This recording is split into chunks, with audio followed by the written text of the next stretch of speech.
Hey, welcome to this channel on real home product reviews and do-it-yourself jobs. In this video, we're going to be taking a look at how we can fix a charcoal grill that has a broken leg. Right there at the base, you can see it starting to rust and get really wobbly. Now, to add a couple of years maybe to the life of this particular grill, it's super old.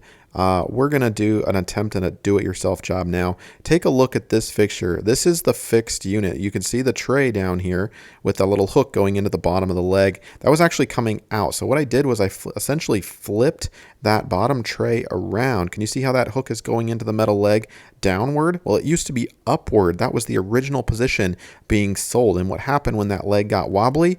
That little hook just slid right out. So what I did was I flipped it upside down and then kind of pushed out, made that hole a little more accessible. So you can see I pushed that little hook into the leg, and I had to use some needle nose pliers to get that in there just a little bit. In order to flip this around, you actually have to take the wheels off. And so let me show you how I did that. Again, it's already been done, but I had to take these little wheel caps off. You can see these are the new ones that I replaced, but they basically pull off. You'll need a pliers or something, and you can go ahead and not try to save those. You can if you want, but in all likelihood, they're going to break, or at least you're going to strip them out when you take your pliers and pull those off. There's a little piece of metal on the inside. I'll show you that here in a second, but you're going to take those wheel caps off, those little push caps off, and then the wheel will slide right off of the axle, allowing you to take that thing and flip it around. Here's a better look at that push cap that broke coming off.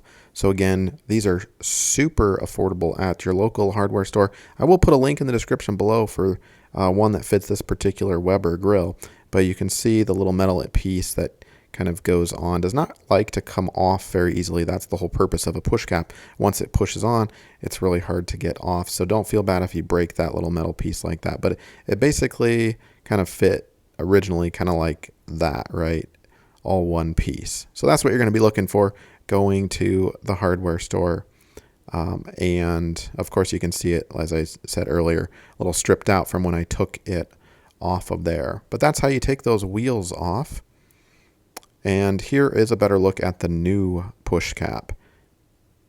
So with those new push caps on and that little bottom tray there pointed downward, it holds everything together really well, making that leg extremely sturdy. Everything rolls good as new. So this grill hopefully has a couple more years of life in it. Hopefully this video has been helpful. Thank you so much. Don't forget to click that subscribe button for more videos.